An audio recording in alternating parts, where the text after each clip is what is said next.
What's going on, guys? Big welcome to you all to our channel. We are Team Crushing the Meta. As you can see, I'm here with the deck profile actually on the new Violence Ace deck. So we have talked a lot about the premium collection cards, and now it's up to us to show you guys the deck list that we think that they will be strong or they will be played. But for me, this is the deck list that suits this card the most, and it's one of the decks that we brought back to life. And some of you guys that are big Spike Brother fans will enjoy this deck profile a lot, so grab some popcorn, something to drink, and sit back or relax and watch this video, because this would be a long ass video, me talking about this particular heavy charge combo deck. So if you guys are interested in different kind of videos or deck profiles to talk about the cards from the premium collection, we're doing multiple ones. The next one will be on Dark Irregulars, because in my opinion that's the most interesting stride out of them all, which is Gastille. But now, of course, we always start with Spike Brothers, as it is my favorite clan. So the deck that I will be showing you guys today is, of course, the Rising deck. As I said, the heavy combo deck, as I like to call them. So we're starting with 4 copies of Rising Nova, followed up by 3 copies of Giant Star, and then we add 2 copies of Jelly Beans. The thing is, I didn't really add Jelly Beans right away. It was a card that I added in later, because first I started with 1 copy of Bulldozer Dope and 1 copy of Hivemaker. But with time, I took the Bulldozer Dope and the Hivemaker out and add 2 Jelly Beans in, as the Jelly Beans searching out your heals, meaning you could countercharge, but at the same time you have some defense, and you also up the number of face-up cards you have in the G-Zone, which makes most of your strides better and gets you closer to the GB8, which is of course our strongest stride. But this deck does not need GB8 to win, but it is always a nice addition. If you get to the GB8, you're already, let's say, winning the game. So why did I take those out? As I said, because of that Jelly Beans gives you more defense and does make actually everything better in the deck. These 2 cards are not really necessary for the combo, but he makes it just the right amount of columns, let's say, because he's in 11k boosted by the 7k. It makes the great 23, 33, or 38, or the 3-8 number. When we talk about Hivemaker, of course, for the counterblast, he could call something from the hand, but because we now have Giant Star, which could call from the deck, it does make it a little bit better. So that's why we run the 3 copies of Giant Star. Alright, talking about their skill, as I said, this will be a long ass video. Talking about their skills, of course, we have Rising Nova, which has 2 abilities. The first one is, if you have GB2, you attack with this card, you put 1 card from your hand to the soul, you call something to an open Vanguard circle. His second skill is the skill that when you get when you stride on the top of him, and you pay a counterblast of 1, you pay a card from your hand, and then when your Vanguard attacks, you call something from your deck to an open Vanguard circle, and you give it an extra 5k. So why do we have to play Rising Nova? The thing is, in Spike Brothers in general, if you want to go into a card like Miracle Ace, then you need to enable Charge. And if you want to enable Charge, you could go into a stride which enables Charge, like let's say Supernova for an example. You could go into him to enable Charge. You could use cards like Wind Killer Misery, the Umber clone, to get to that. But you could also use Giant Star when you call him. You could use the skill of, let's say, Axe Diver to get to that as well. But most importantly, the problem with Giant Star is his skill is not when you stride on the top of him, which we'll get into that later. So Rising Nova is your main grade 3 if you want to enable Charge, because just by attacking, counterblasting, when putting a card from hand to the soul, you already enable Charge and you get something on the field with the charge ability or not, doesn't matter, but you do get the charge. So that's good, and that's why you want him, because he makes all of your combos easier. But whenever you get to a card like Dirty Picaro, there is almost no need to use his skill, because Dirty Picaro already enables charge. Then we go to Giant Star. A Giant Star has, of course, also the charge keyword in his name, which is important. Rising Nova lacks that. And what Giant Star does is whenever he's placed on Vanguard or Vanguard, you counter +1, you put a card from your hand to the soul, and then you search your deck for up to a card which is not a grade 3 with a charge ability, and you call it to the Vanguard circle. If this card was charged, you get an extra 3k. And then he has the second ability, which is only Vanguard. It's GB2 ability at the end of each turn. If you have 2 or less Regas, you put one of your Regas into the soul to draw a card. So he is really good against field control decks because he gives you field control as more draw power. But at the same time, he's a very good Regard because with calling him, you do get to make the mini loop, which the mini loop actually requires you to have Laser Blackguard, requires you to have cards like Fake Bomber, and also the Stand Trigger, which is Mega Instructor. So Instructor, Fake Bomber, Laser Blackguard, and Rising Star or Giant Star are the cards that enable the combo, which I'll talk about in a minute. But some people said, well, we could just take out the Laser Blackguard. Well, yes, you could, but you're actually killing the combo off because Laser Blackguard is very important to the combo. But yeah, it's really up to you to make the deck that suits you the most. But the deck that I'm showing you today is the deck that has the most combos in them. The problem with Giant Star is the same problem that Fenrir has, which is the second Fenrir. Both of them lack the ability that when you stride on the top of them, you do get the skill as well, which these cards should have had. Because, especially in Spike, when you have Hollow, when you have different keywords, you don't really need to call them with a skill to make them Hollow. With Spike, you cannot just call a card from your hand and you say charge. That doesn't work. The charge only works if you call them with a skill. Doesn't matter soul, bind zone, hand, deck, does not matter where from, but it does matter how you call them. So you can't just normal call them from your hand and then you say charge. That does not work. You need to superior call them. And the problem with Star, as I said, is he's only on place. And whenever you stride on the top of him, you attack or you do something, it does not work the skill, which should have. And if that was the case, then we would definitely have Star as the main grade 3. While he can't get cards to the field like Frog Raider because they do not have the charge keyword, he still gets you that GB2 ability that he has, which draw you an extra card and have some field control. So that's why, in my opinion, the art is great, the skill is really good, but the design is slightly wrong. Well, on this card, it should have had the same ability as the second and third grade 3s that some of the clans have, like the last Altmal. On call or when it's stride on the top of him, he should have the ability. But yeah, that's just my opinion. Alright, then of course we have Jelly Beans. We already talked about him and what's his role in this deck. You play a lot of right targets like riding into Star or riding into Nova. It's always good. And Jelly Beans really help out to get you some more defense and at the same time just bump up your GB count. Then, of course, for the grade 2 lineup, we're starting with 4 copies of Laser Blackguard. In my opinion, you should play this card at 4. It does help out a lot to make the mini loop, which I'll show you in a second. Then we play only 3 copies of Mayhem Tiger. Mayhem Tiger, in my opinion, is and will always, I don't know if he will always be, maybe he will get an upgrade, but he is right now the strongest grade 2 that we have, which is such a good card, especially combining him with, let's say, a GB8 turn, which already fill up the soul. The problem with Mayhem Tiger in this deck is you do empty up your soul by the skill of, let's say, Miracle Ace or Fake Bomber, so Mayhem Tiger becomes less effective. Playing him at 3 is good in my opinion because that will give you space to run another grade 2s. And the grade 2s that I'm going with are 2 copies of Lethal Forward followed up by the 2 copies of Axe Diver.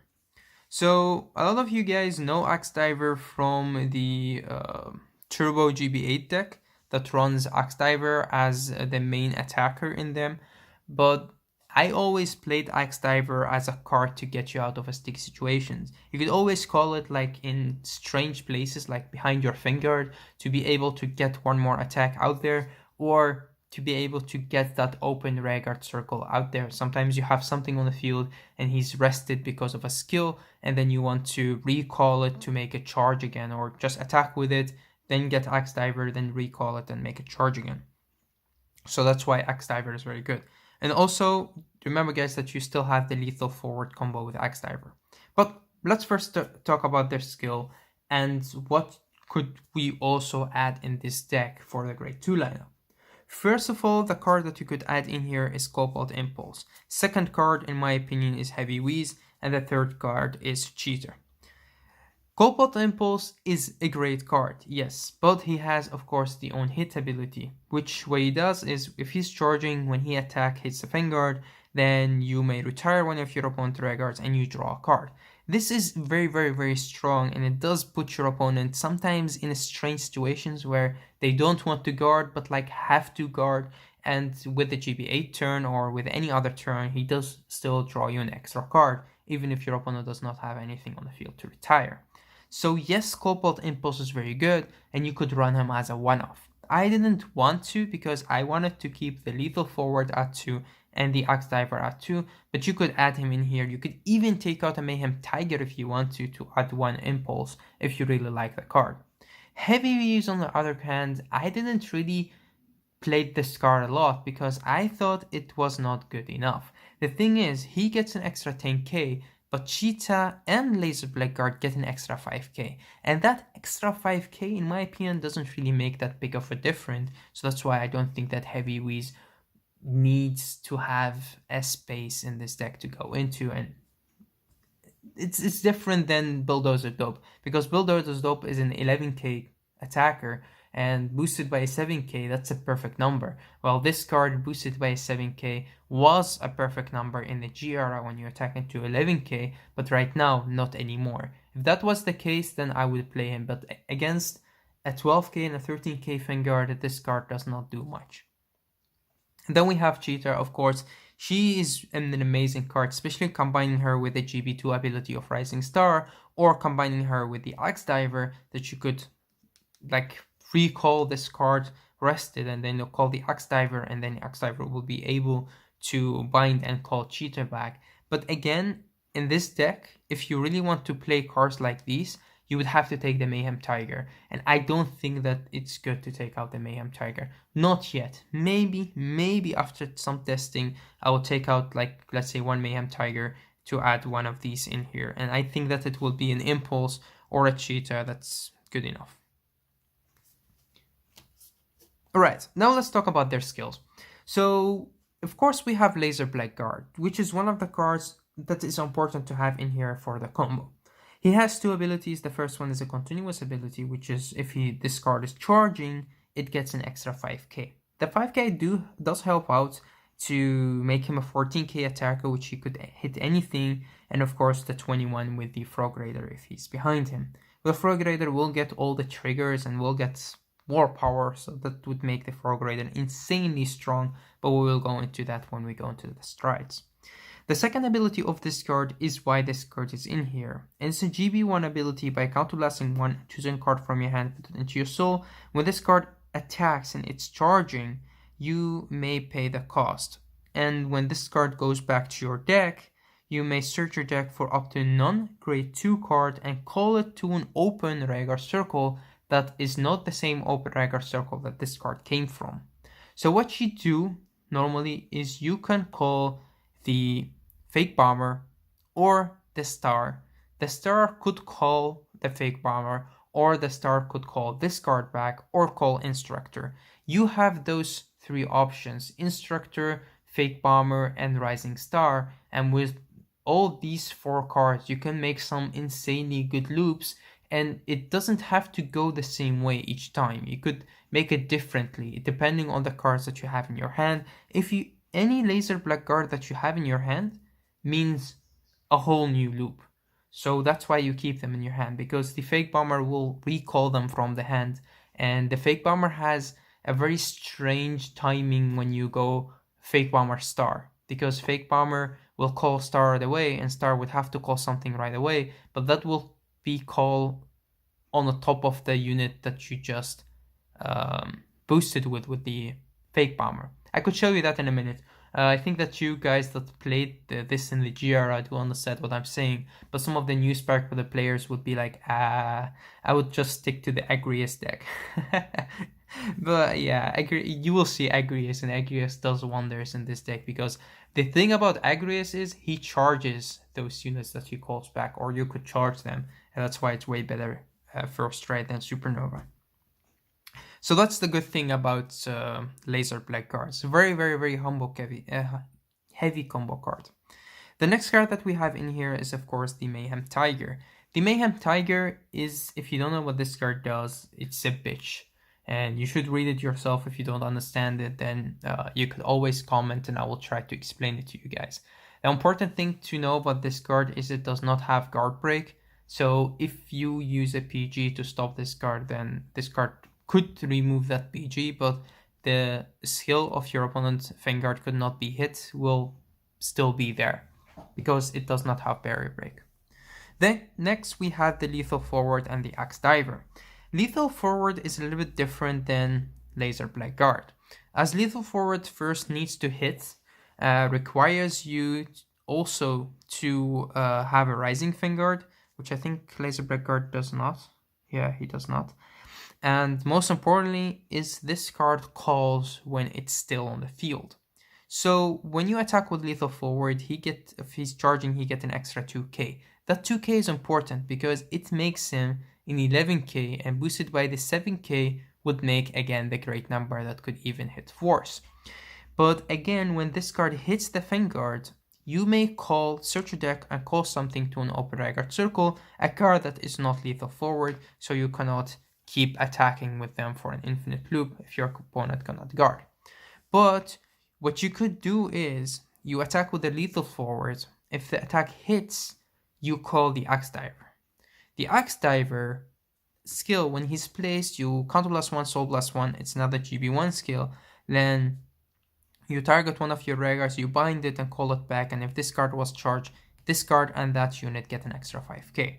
So you attack with the Lethal Forward. If the attack hits, you use his ability to call the Axe Diver. The Axe Diver will bind and call the Lethal Forward, and then you still have 2 new attackers while this card hits.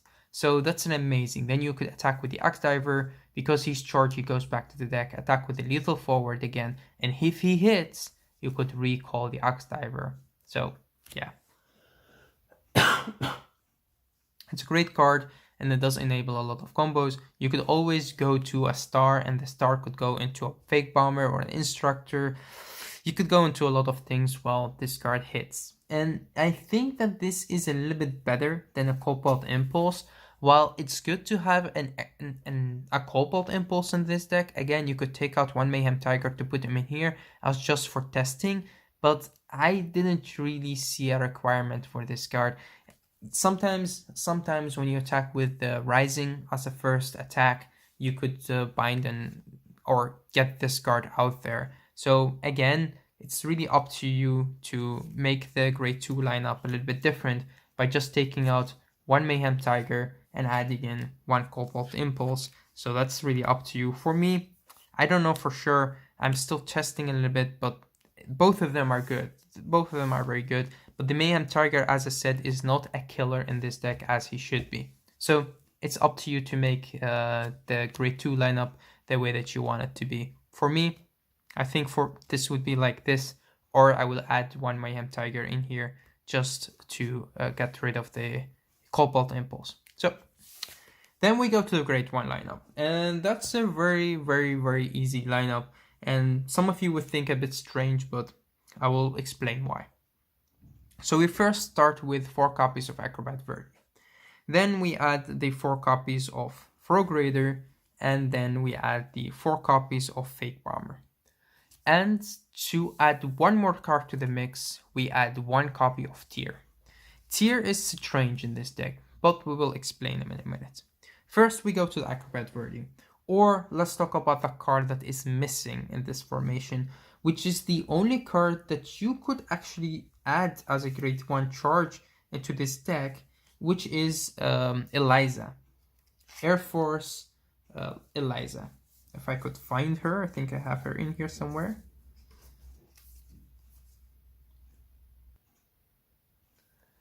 So the thing is with Eliza, she works really good with the, let's say, the turn that you go into a deck to Picaro. As in the past, we could have done like the triple Mayhem Tiger attack, but now we have Laser Blackguard, and Laser Blackguard really does not need Eliza anymore because both of them cost the Counterblast.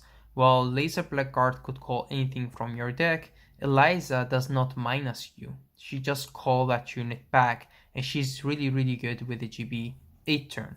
So there is slightly a different right here. You could use Eliza or Tyr or both of them by taking out one of the fake bombers, but we'll go into that in a minute. First of all, the Acrobat Verdict.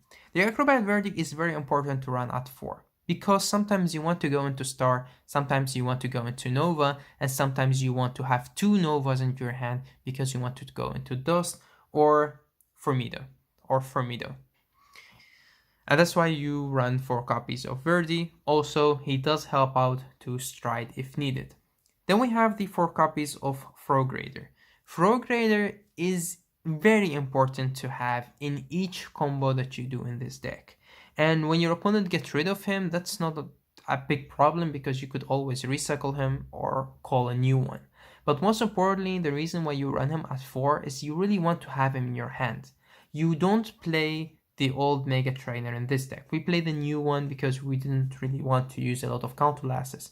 Otherwise, we could also run cards like, let's say, from the V series that uses more counterblasts in the early game. But we don't. And the card that I'm talking about is, of course, Spike Monster. But we don't. And that's another reason to run 4 copies of Rogue Raider, just to have him in your hand, and you could just call him if needed.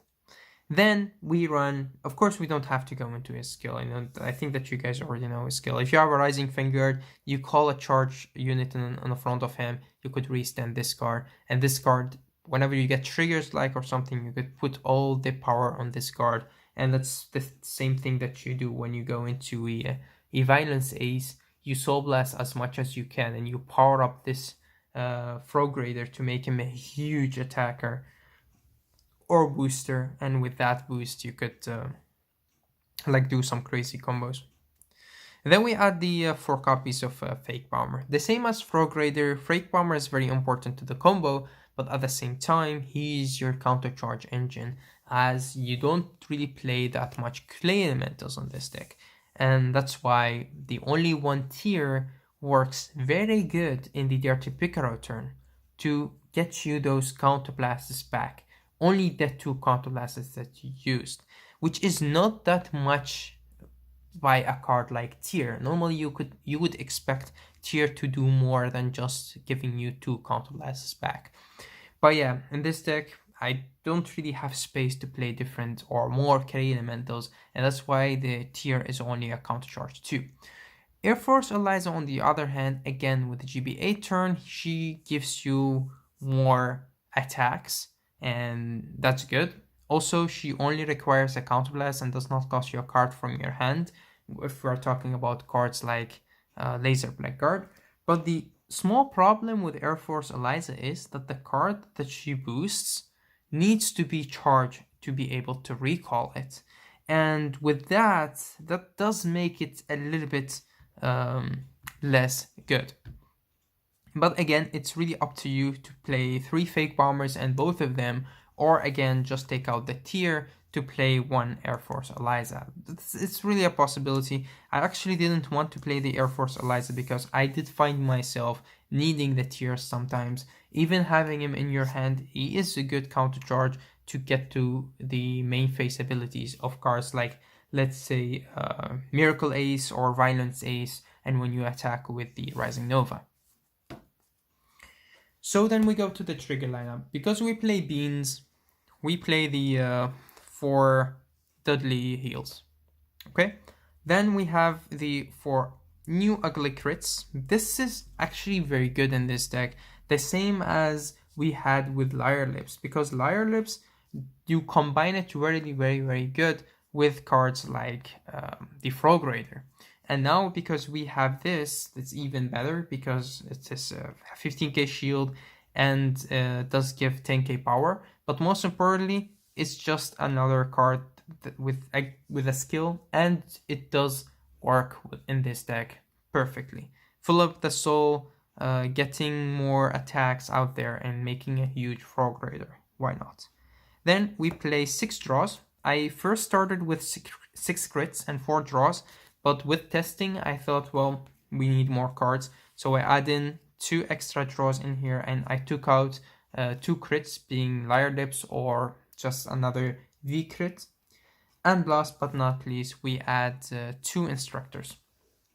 Okay, I think it's clear why we played the heal trigger as a counter charge engine, soul charge engine, and at the same time searchable with your jelly beans.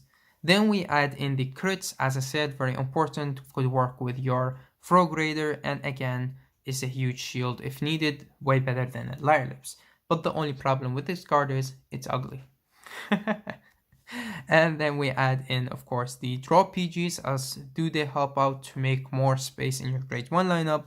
And again, draws are, I don't say necessary, but very important to have in Spike, and that's why we play 6 draws. And the crits not really needed because you don't really have something that restands. Mostly your Frog Raider, you could put it in the front row, which works with cards like Fake Bomber and Instructor, is the front row Frog Raider combo. Could work. I don't know if you guys know that combo, but it's amazing, especially by putting a crit on that Frog Raider. That does work. And then one of the cards that enables a lot of combos and also makes Dust good in this deck, it's Mega Instructor. You can make a small loop with Mega Instructor and Rising Star to keep calling each other, which is pretty cool. Alright, then we go to the strides, which are, I would say, the main thing that you people want to see. So for the first stride, we have 2 copies of Agrius. Agrius is better than Supernova, as I said. For 1 counterblast, he recalls the units, and you also could make them charge if you want them to. And with that, if your opponent gives you like 4 or 5 damage on your first stride, you could kill them off by having just Agrius and your Nova. Because with Rising Nova, you could actually get the right cards to your field, and mostly if you already have a Frog Raider and a Fake Bomber, and let's say even having a Star or a Laser Black card, you're already set to just kill your opponent on that turn. The only problem is you need to get some triggers in your drive check to make your Frog Raider stronger, and if you don't, then you would hope that your opponent does not get damage checks or damage triggers. Then we have the 2 copies of Miracle Ace. Miracle Ace is the stride that makes this deck strong. Yes, we still have Violence Ace, but actually Miracle Ace is even better. The thing is, or the big difference between these two is, if you already have a good hand and a good soul, then Miracle Ace is good enough. The Violence Ace, on the other hand, the problem with this card is too many counterblasts. This card uses too much counterblast. And you would say, well, D-Boy, but this deck is all about Violence Ace. And you said that this deck, yes, okay, agreed. So the second skill of Violence Ace is just there to bait your opponent, which, if you don't know what Violence Ace does, he has 2 abilities. I can't read Japanese, but I know the skill out of my head. The second skill is, if your opponent guarded with 2 cards, then you counterblast 1, put one of your records into the soul and call something from your hand. So slightly the same as Miracle Ace. Miracle Ace costs you soul, and Violence Ace costs you counterblast, which is something that you really can't pay that much in Spike. But yeah, and then you also have his first ability, which is the counterblast of 1 and flipping something face up from your G-zone. And when you do that, you do get the ability to draw as many cards as cards you have face up in your G-zone. And he does help out to fix your hand to get the right cards to your hand if you have a weak hand and you can't go into an Agrius or a Miracle Ace, which you could still always go to cards like Dirty Picaro, but yeah, again, Violence Ace is just another card to add to the mix. The important thing about this card, and that's what makes this card really, really good, is his first ability, after you draw the cards. He gained the ability with every Soul Blast that you pay, you can give one of your regulars an extra 10k. It's an act ability, which means if you have 5 cards in your soul, you Soul Blast all 5 and you give 50k power to your Frog Raider. And your Frog Raider will come huge. And with that, you can hit above anything. Even if your opponent gets like 5 damage checks and all of them are triggers, then you could still hit above that. And that's what makes this card amazing, is that extra power that it gives to the Frog Raider, which only costs a Soul Blast. I still think that his second ability could have been different. It was better if his second ability was like Counterblast 1 and your opponent has to guard each attack with 2 cards, like the same as Shadow Paladin, or whenever a Vanguard is put back to your deck, you could put another Vanguard into the soul to call something like that, something a bit more interesting. But a Counterblast of 1, and if your opponent puts 2 cards out there to guard, that sounds stupid, because looking at the Spike Brother decks, your opponent normally PG or G guard your attacks, because when you attack with cards like Mayhem Tiger, they do not want to put multiple cards out there to guard. So that's why I think his skill is a little bit strange, especially the second part of the skill. The first part is perfect. The Counterblast of 1 and flipping something face up, that's good. The Soul Blast 1 for every 10k that you give to one of your Regards is good. Remember, all of those 10k will go to the Frog Raider. Except if you're playing against Nubutama, Kagero, or Link Joker. Those 3 clans are a pain in the ass. But again, because this card does not give resist. If it gave resist, then phew, amazing. Also, Gear Chronicle could also get rid of the Frog Raider. But yeah, my point is the second ability on this card is strange. There will be, I think, a time where we would use that skill even more often. I mean, in this deck you could, if you catch your opponent by surprise and he has to guard with 2 cards because he doesn't have any other option, then you could call something from your hand, and that's when also cards like Tier will become more effective, and that's when you could add more Cray Elemental in your G-Zone. But for now, I've tested this deck multiple times, and for me, the second ability of this card does not really comes to action that much, because mostly you will use that Counterblast for like Laser Blackguard or Star, but it's a possibility to use it to call something from your hand. Losing another Vanguard to open up an open Vanguard circle, well, maybe, but yeah, I don't know. I find Miracle Ace in some situations way better than Violence Ace. But again, just the extra power that Violence Ace gives, and he is a kind of between Miracle Ace and a Dirty Picaro, and that's what makes this card good. Alright, so enough about those 6.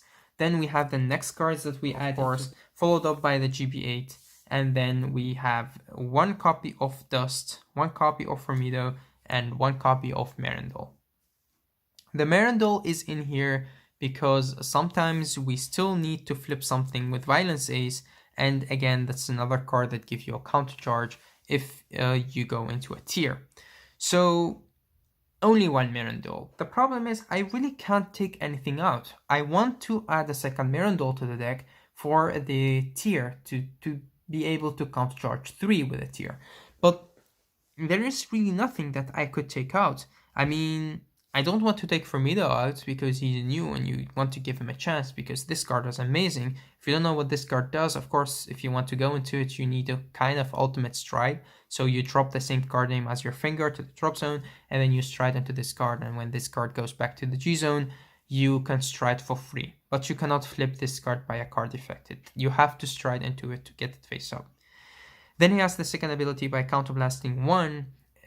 You retire as many Regards as from your opponent as open Regard circles you have on the field. And if you retired 3 or more, then you get to draw a card and soul charge 5. Which is amazing because you need the soul charge for your Miracle Ace and Violence Ace and Mayhem Tiger. And Fake Bomber. And Tier. So a lot of soul. And then we have the Dust. Of course, Some people would say, well, you could take out Dust. Yes, agreed. But again, I wanted to keep him in here for testing, but Dust could be the card that you will take out at the second Mirandol. The thing is, in this deck, Dust is actually very scary, because if you know that your opponent could like G-guard most of your attacks, then you could still go into a Dust. And the good thing about Dust is, in this deck, you still have Rising Star and Instructor and the Frog Raider, because those three makes perfect combo with Dust. So that's why we keep him in here. Also, look at this amazing art. Then we have the GB8, too strong, you can't take it out. I mean, this is a very, very necessary to have in each and every spec for the deck.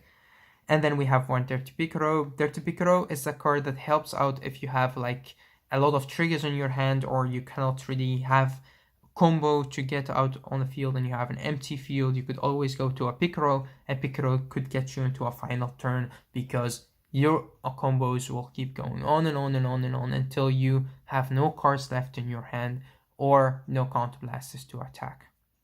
Then we have the Mirandol, of course. He flips something face up, and then he has the hit ability. When he hits, you give it extra 5k, but we normally only play him because he does not cost a counterblast to flip something, and it's a Cray Elemental to flip for your tier. So again, if I would have to take one of these out, I would have to take out the Dust to add a second Mirandol for the tier, or I would take out the tier to add the Air Force Eliza. Alright, then we get to the G-Guardians. First, for the Cray Elemental G-Guardian, we add one Desmiel. This is the second Cray Elemental that you have in your G-Zone, and that's a count of 2, and that would mean that your tier could countercharge 2. Then the card that will flip him is, of course, Terrible Lioness, so you play that at 2, and then you add in the 2 copies of Reggaeton. The thing is, Reggaeton. No, we don't play Reggaeton. We play Hackathon Gus, of course. So you have this, which is good, because if you have 3 heals, you could still go to the GB8 if needed. But most importantly, this card is good to put your combo pieces back to the deck. So it's important to have a 2, and this is a huge shield, and again enables your GB8 if needed. So that's why you play this lineup of Grey 3s or G-Guardians, and you need to add at least one Cray Elemental if you're going for the tier. It's also a possibility to take out one Stride and put out a second Lioness, or a third one in this case. The third Lioness will act as a 3-card or 3 heals GB8 even if you go into a Stride that does not flip, which we now have. And that is Fermido. This card does not flip anything, and if you go into this and you still have 3 heals in your hand, you will still go into, with this, you will not go to the GB8. So yeah, it's a possibility. But this deck is not made to go to the GB8, otherwise the starter will also be different. And talking about the starter, we actually play the V Mega Trainer. Well, some people would not agree with me on this choice. I think that after some testing, this is the best starter that we could use. First of all, I do not want to keep a Forerunner on the field. And that's why I didn't want to play cards, let's say, like the other Megas. Like, we have a very, very, very good starter, which is the Mega Analyzer. The Mega Analyzer could also give you more attacks and enable charge, but I didn't want to play him in here because he has to stay on the field. And then we also, of course, have the new Mega Trainer. Old and new Mega Trainer. For me, it's important to run the new Mega Trainer because he does not cost you a counterblast, and he does fill up the soul even more. While the old Mega Trainer could still get you the right cards to your hand, like a Frog Raider or like a heal trigger to get to the right strides if needed, or even a Fake Bomber. In my opinion, the new Mega Trainer is still better because he does not cost you a counterblast. And you need those counterblasters. So that's why I chose to go with the new Mega Trainer and keep one card into the soul and draw a random card. And hopefully that's the card that you need, or a card that gets you closer to what you need. So that's actually it for the deck profile. I would like to thank you guys for watching this. I mean, it's a long ass video, but again, there is a lot to talk about. Important thing about this deck is it's hard to play. Remember guys, this is not an easy deck to play, and with that you do need practice and practice and practice. Especially practice it alone. Play against, let's say, I call it playing against the mirror. It's like a shadow boxing. You play there, you sit there, and you take another deck and you play against yourself, and with that you come up with the right combos and you get to some situations. Then play with friends, and after playing with friends and playing, let's say, yourself, you finally get to the right combos and to the right deck list that suits your combos and your play style. Then take this deck to a tournament. Don't just make this deck, play a game or two online, and you think, well, the deck is good, D-Boy said it's good, I will go and play this in tournament, because this deck will punish you if you don't play it correctly. And that's the difference between decks like this and the Agrius aggro deck. The Agrius aggro deck does not require you to have a lot of combos. Just put everything on the field, attack with it, go Agrius, attack, and then call, recall, attack.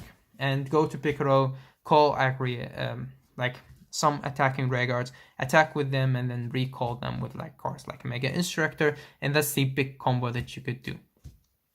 With this deck it's different, and I mean, you know guys that this deck is hard to master, and that's why I'm telling you again, practice this deck. I will be doing some different videos for you guys to see this deck in action, because again, it's a hard deck to play, and I wanted you guys to see some of the combos that you could do with this deck for you to practice and see how good this deck is for you. So again, thanks for watching guys, and of course, till next time.